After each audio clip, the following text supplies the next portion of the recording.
Ikiwa katika jambo la jihadi mtu anaweza akazuiliwa kwa sababu ya kumhudumia mzazi wake, hebu niambie mambo mengine, sijui safari, unataka kusafiri au unataka kwenda kusoma mathalan, au mambo ya kibiashara, unataka kuhama sehemu moja kwenda sehemu nyingine kwa ajili ya biashara na una wazazi wanakutegemea.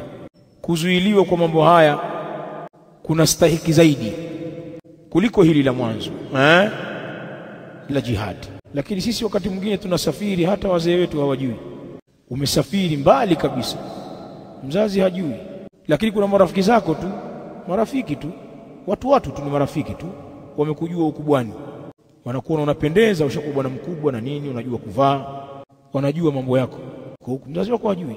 Unampigia simu, ushafika, unajua mimi siko Moshi. Ama hauko baba, siko Moshi bwana, tangu juzi niko sijui wapi huku. Takillah Sheikh.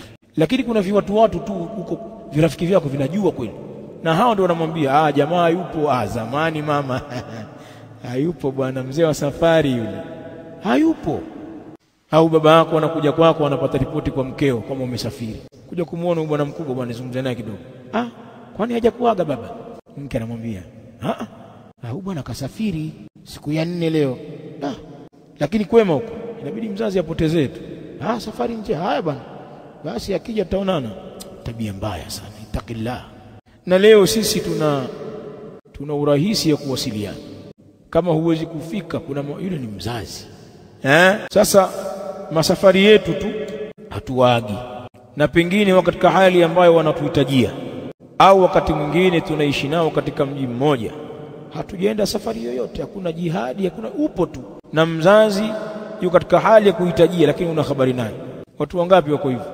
Yuko katika mji mmoja na wazazi wake, mzazi anaumwa, anahitaji msaada, hana ujasiri wa kumchukua mzazi wake akamsogeza karibu na yeye, na wasaa nao nyumba yake na wasaa, pana watu kumchukua ili yawe hapa apate huduma hapa, tumuone kwa ukaribu, matibabu, lishe, aniwe naye.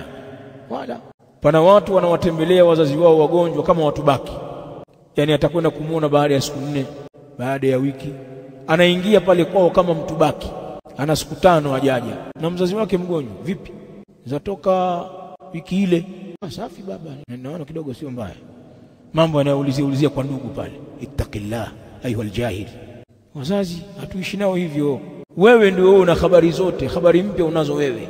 Unajua alivolala, unajua alivoamka. Yani kama kuna mpya, hiyo ni nadir sana, uambiwe na mtu mwingine. Sasa uambiwe na nani wakati wewe ndio mwenye jambo? Pana uzembe mkubwa sana katika upande wa albir.